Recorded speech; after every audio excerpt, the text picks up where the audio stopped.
Welcome to another episode of Home Sweet Home. My name is Rod McCall. And I'm Scott Nichols.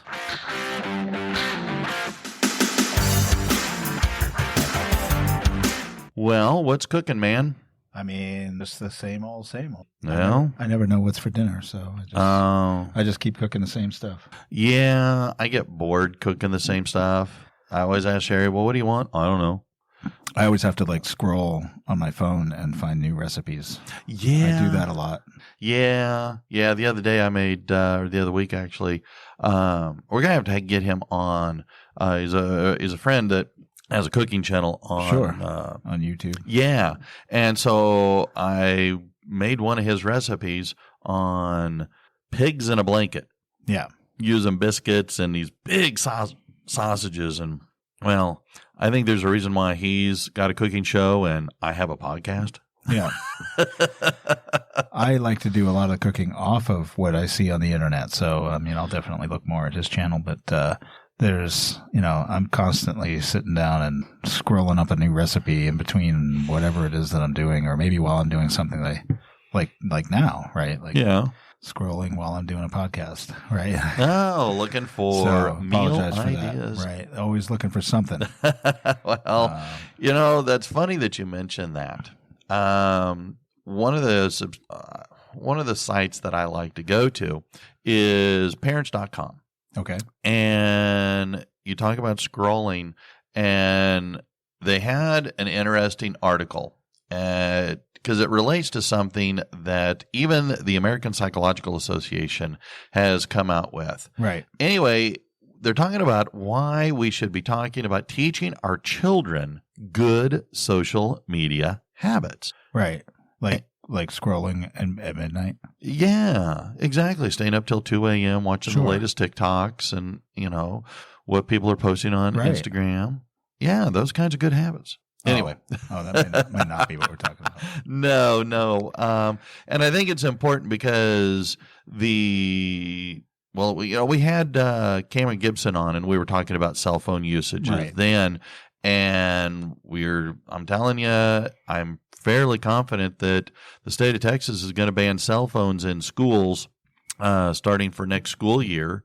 So enjoy it this summer, because come August, we may have a whole new different cell phone policy because of issues related to social media use by kids. And there's a lot of good reasons for that. Well, yeah, and I will share with you an interesting statistic that was in this magazine. Now, granted, this is Great Britain, but it's still, I think, valuable. But they were saying that as of 2022, so not that many years ago, 33% of parents of kids ages 5 to 7 said that their kid had at least one social media account.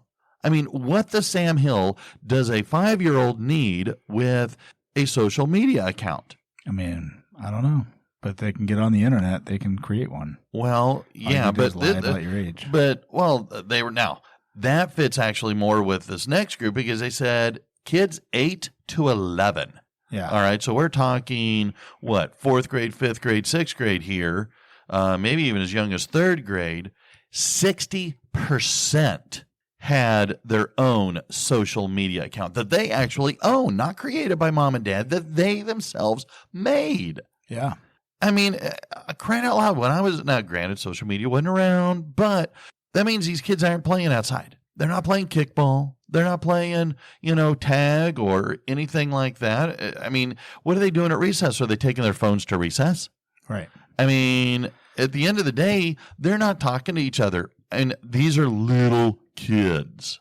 Yeah. And I mean, even so far, and this is what I thought interesting, is that the former Surgeon General of the United States was saying that even 13, even though the APA, the American Psychological Association, said that, well, you shouldn't have them until you turn 13, the Surgeon General says that even 13 is still too young for kids to be on social media.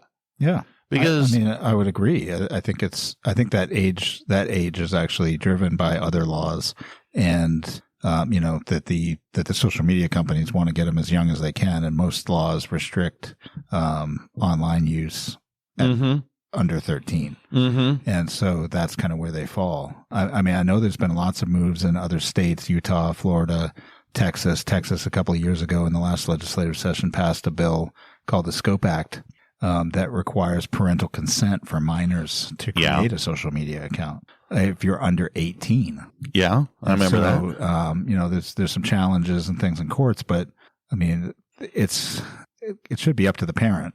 Yeah, right? but you have to, just like everything else, educate your kid on how to responsibly use those kinds of things and notice when it's affecting them. Well, and it will affect them. Oh, amen. Amen. It will affect them, and it will affect them negatively. Oh, absolutely. So you're going to want to have, get them to recognize that or make some changes. Well, because these kids, when they're at this age, they're trying to figure out who the heck they are. And I got to tell you, you and I grew up in a time period where there were no cell phones, there was no internet, there was no social media, and it was tough then trying to figure out who you are and what's your identity and what group do you fit with and, all these other things. I mean, it was tough enough before. I think this makes it a million times even more tough for young people today to go through their teenage years as they try and identify who the heck they are. And so that's, I guess, what drew me to the article. Sure. You know me, I'm very much happy with limiting cell phone use for young people. My kids come through my classroom and they go, "Ugh, you're the only one that makes me put my phones away." And it's kind of like, yeah. It's detrimental to adults too. I mean, so it's not just kids, but it's definitely going to affect kids more. And that's why, again, I like this article because they're talking about stuff that the APA, again, American Psychological Association, has set out as far as guidelines for we as parents to educate and train our children on, well, good social media, safe social media usage. Not that they're going. It's one of those things, you can't stop them from using it. So instead of trying to stop them, which I understand, teach them how to actually engage smartly. I don't know, is that a good grammar word? Fine. Anyway, fine, yeah. more appropriately with social media. And so I thought maybe we could explore some of that today. All right. So some of the stuff that they talk about, one, social media, it can be good for kids. Okay. There are positives. And so allowing them to explore, travel the world, all kinds of different ways without leaving home can be very beneficial. Sure. All right. But getting them, again, to be safe. And part of that can be with we as parents, we set non-negotiables. If you're going to have an account, boom, set some kind of limits that you can, because, your iPhone tracks how long you're on certain websites, but put limits on your kids, half hour, 45 minutes, an hour, 2 hours, a day, or you can have a total of 5 hours a week. Right. Or whatever it might be. But, you start putting some limits, privacy settings on these accounts. A lot of my kids, as we've talked about different stuff, their parents, part of their non-negotiable was, I have to be able to see, who you're watching. I've got to be connected to who you're talking to. And there's ways around that too, right? So you gotta know that if you set that up with your kid, they're probably finding a way to get around it or already found one. True. So, that makes it all the more important to teach them what is the right way to use it. Well, exactly. And again, putting age-appropriate guidelines. What you do for your 13-year-old might be a lot different than what you do for your 18-year-old. Well, and I think that the older that they get, right, the more you can get to a reflective practice of, well, how did that video make you feel? Mm-hmm. If it didn't make you feel good, stop looking at those videos, right? So your algorithm, adjusts what you see. Look at something better.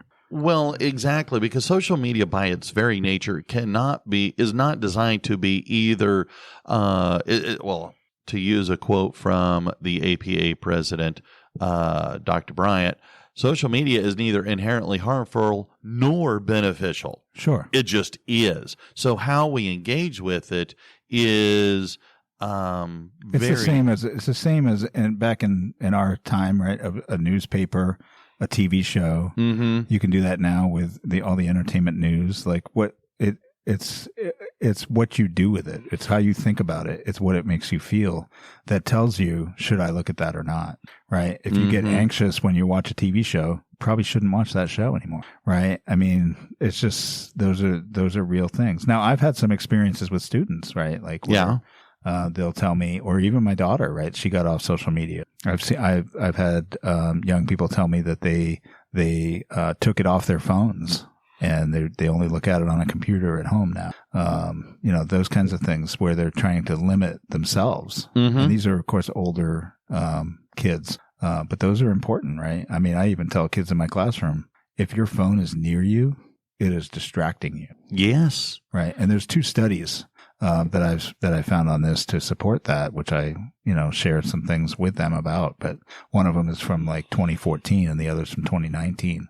I mean, one of them says that just the proximity of your phone to you reduces, it's a brain drain on you. Mm-hmm. It actually reduces your cognitive abilities just because it's near you, because you think about it. Yeah. And so imagine a kid who's, spending time scrolling constantly, what that's doing to their cognitive abilities and their emotional states. Well, and that's what part of, again, this article talks about, that one of the things we as parents need to be doing is having these kinds of conversations with our kids at the early age, because most of the time, these parents aren't telling their children about social media. Right. They're learning it from their friends, from their peers, or maybe older siblings. They're not necessarily learning it from the right people. And so we as parents need to have this conversation with our kids about, one, the harms as well as the benefits. I mean, as parents, my sister-in-law, she made sure that her kids are physically safe. Right. From, and as they were growing up, protected them, the same kinds of things that parents normally traditionally do. Yeah. But she never explored their online presence. Yeah. And I feel that their online presence is way more harmful potentially than their physical safety of playing in the neighborhood, staying in between this house and that house, the old, the stuff like we did.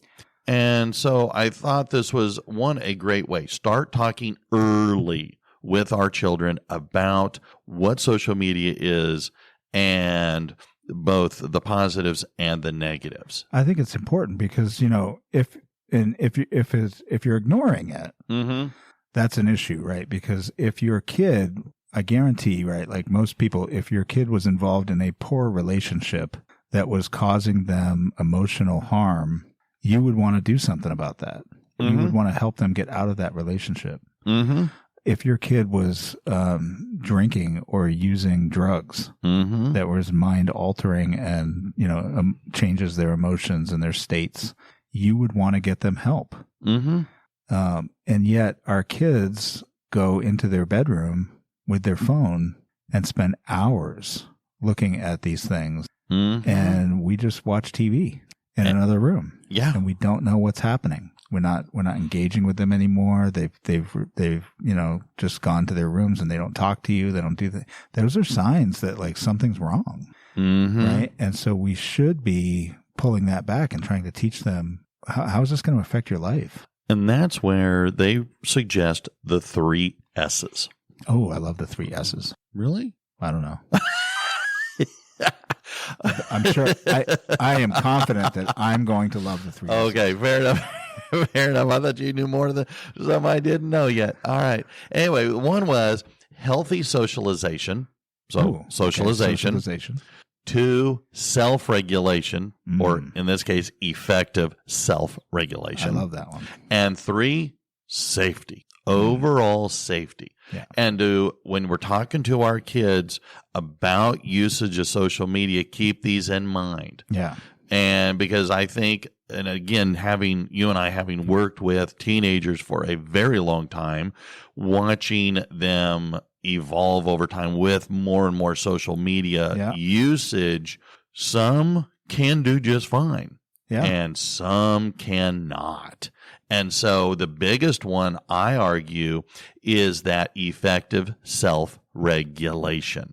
And that's where I really find problems in my classroom, is that the kids cannot effectively self-regulate them, their phone, put the dang thing away. If they've got a spare 60 seconds, they're pulling that sucker out because they're distracted by it. And which is the impetus behind the law to ban cell phones from schools for students, because you are literally distracted by it, and it is affecting your cognitive abilities during that time.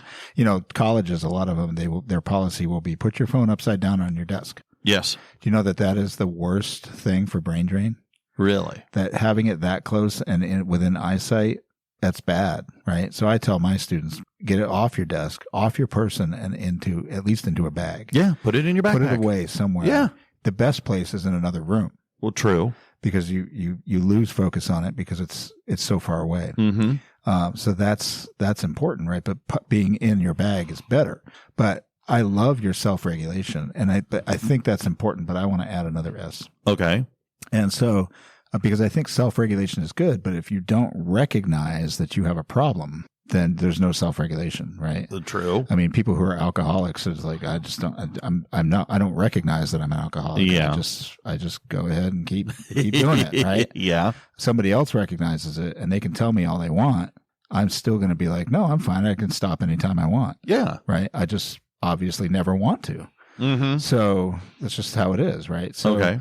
And the same can be with a phone. It's an addiction. It is. Right? Just like every other addiction that might be out there, good or bad. Right. Some addictions can be good. Sure. So those things, I go back to something that I love, and that is self-reflection.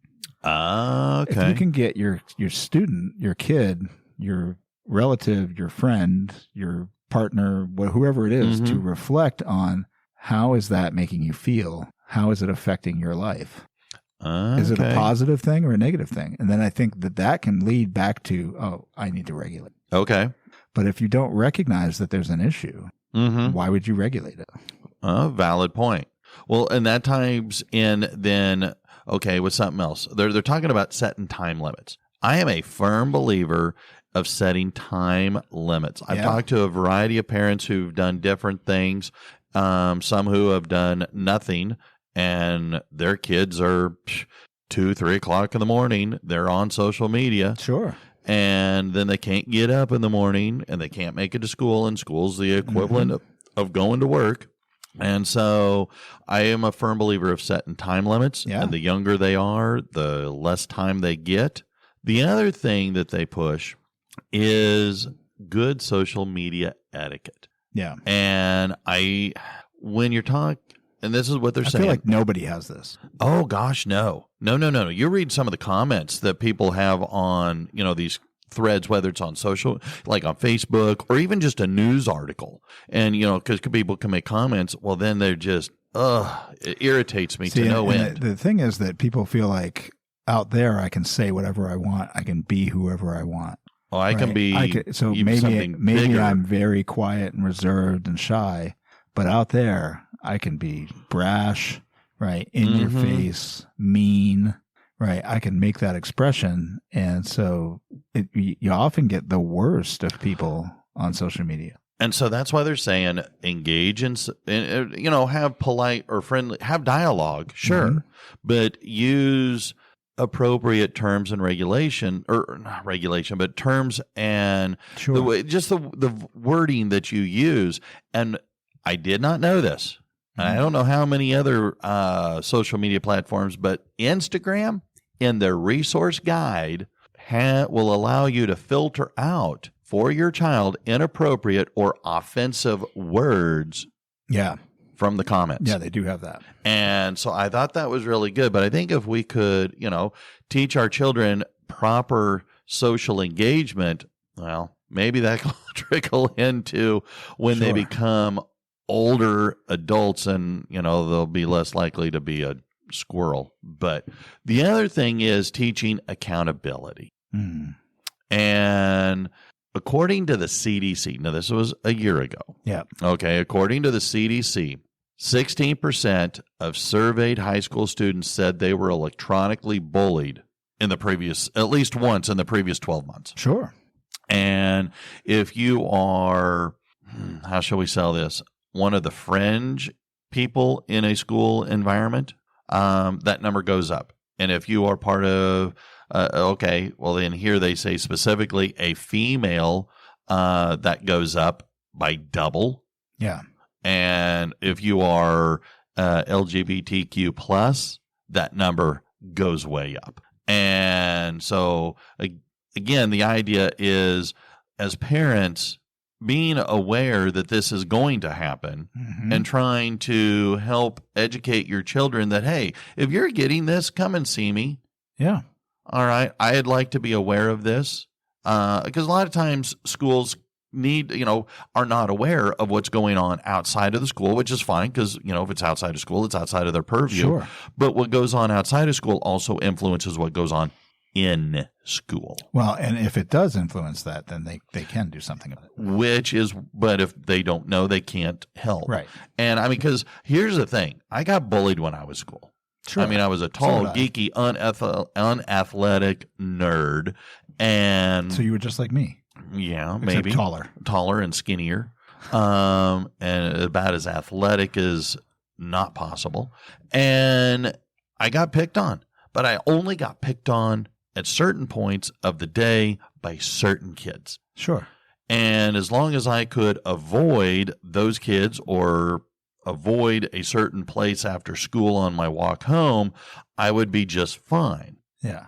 But if you're with the cyberbullying, it's 24/7, 365. It's weekends. It's after school. Well, the problem with cyberbullying is that in our day, right back in the early 80s, you got bullied. It happened in an event at a place at a time, and it was over. Right, like that event ended. Nobody filmed it. Nobody shared it. They might have talked about it. But then at that point, it's just talk, right? Like eventually they'll stop talking about it. They'll do another thing. But nowadays, it doesn't ever go away. You're filmed. It goes on social media. People laugh at it. Millions of people all over the world laughing at you. It's a horrible experience, right? And it's far worse than what we dealt with. Oh, yes. So that's a big deal. And I was looking up to try to find out like how much of your life is recorded. Like video filmed, recorded, and it actually, the results I get back say that it's hard to know, but it's likely that you are filmed every single day. Really? Well, every day. Okay, if you throw in security cameras or some camera somewhere, and it's out there, and so you are filmed all the time. Somewhere at some point in your day, and people can do it, right? You could be walking down the street and somebody's filming something, and you end up in their film, and it goes on. You can't do anything about it. No. So there's issues like that where especially with kids.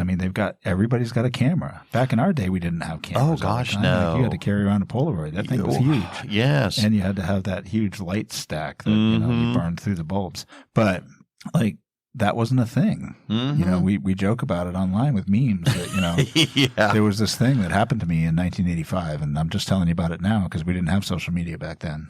And there is no video. No. So, in many cases for me, thank God. A lot of times you just didn't talk about the thing that you did, and nobody ever knows. Yeah. Right? But that's not the case anymore. Everything you do could potentially be recorded and posted without your knowledge. And that happens to students. And I think that's why I like this part about helping teach our children accountability. We can't control other people or what other people do. Right. We can only control how we respond. And so if our response is to help teach our children how not to be, contributors to this. Be mindful in what you put out there. And, again, it's part of those manners. We teach our children, be polite, say yes or no, ma'am.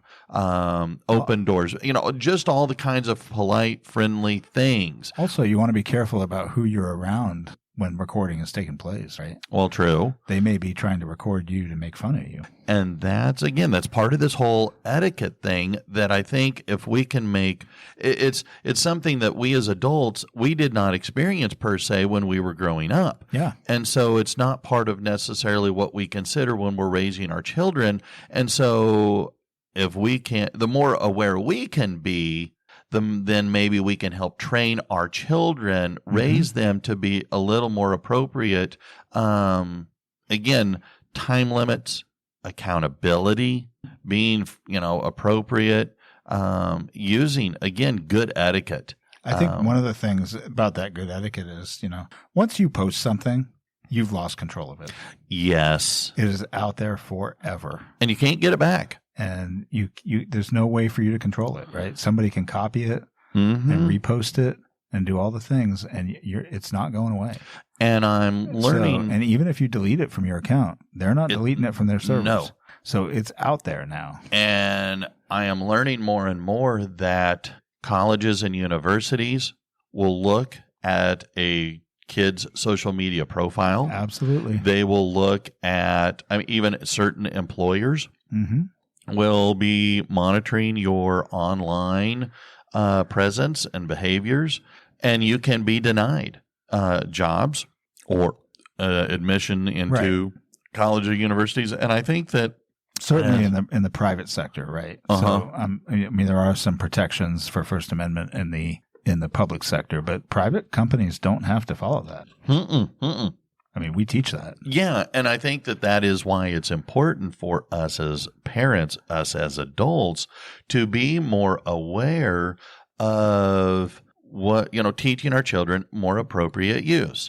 And so, again, we can't stop what other parents do or don't do for their kids, but we can be responsible for our own children. And if we can help teach them and educate them on correct ways to engage with it, then maybe they will grow up in this digital world, better prepared. Right. But I'm sorry, you were going to say something. No, I was just going to say, we talk about all this and there's cyberbullying and it seems like there's nothing you can do about it. But if it is happening, there are legal protections. Oh, yes. For that. But, there is a legal avenue for that and you should contact authorities and do all that. Yes. Or your school administrators or somebody. Yes. But just know that you're losing control at that point. It's going to be difficult. Yes. And maybe even costly. Well, especially for the perpetrators of the online bullying. That's true too, right? So, but here's the thing that I like best about this entire article. Yeah. It says that we as adults, we as parents, need to practice what we preach. Lead from the front and lead by example. I can't just sit on my couch and scroll all day long while my kid sits next to me. Come on, man. You can, but if you want your children to do and follow your directions, you got to demonstrate good behavior. Even when my time limit pops up, I got to stop. Yeah. If you want your children to stop, if you want, your children to have good online etiquette, then you need to have good online etiquette. So I think there's a lot of good reasons to do that, right? There are definitely, even for adults, this is all very good, right? So, I read a couple of books last year about this very topic, and I'm sure that I will read more. And I've read articles now of studies, but The Anxious Generation by Jonathan Haidt and Stolen Focus by Johan Hari. Those are very good books about what phones, social media, all that stuff is doing to us. And I know we've talked about it in previous episodes. I just wanted to mention the books again, but as adults, we should definitely look at and reflect on, have that self-reflection. How is this affecting? If you find yourself sitting down on the couch with other people in the room and for 30 minutes you're scrolling, put it down, man. Look at the other people in the room and have a conversation. Yeah. Right. If you're at the restaurant, like I see so often, and you're scrolling at the table, like, why did you go to a restaurant with people and pay more money for food than you could have done at home and done the same thing? Like, what's happening here? So, you just enjoy life that's out in front of you. I go to Disney World a couple of times a year, or some Disney park somewhere, at some point, a couple of times a year, and I see people walking around with an iPad in front of their face. Like, you could just watch somebody else's video. Yeah. Right. I mean, what's happening here? Why are you living through this? I mean, if you're making money, I guess, whatever, but, live life. We used to do that in the 80s, right? You just went out and lived life, and you got the scrapes and you got the cuts and you did all the things, and half the time you didn't talk about it ever again. Right? No. Until you were 45. And then you get on a podcast and away we go. But, it's like you just want to wake up, right? SNL did a thing back in the early 2000s when these phones started, right? I guess it was 2007, 8, 9, somewhere in there. They did a thing because it was when smartphones were new. Yes. People were looking at social media and they were walking down the street, right? And they'd walk right off and almost get hit by a car, right? Because they're looking at their phone, not paying attention. And they had this, they did a spoof of a new app, and the app was called Look Up. Right. And you would be walking down the street and you'd come to, a point where you're going to walk into traffic, and the app would scream at you, look up, right? Because you were looking down.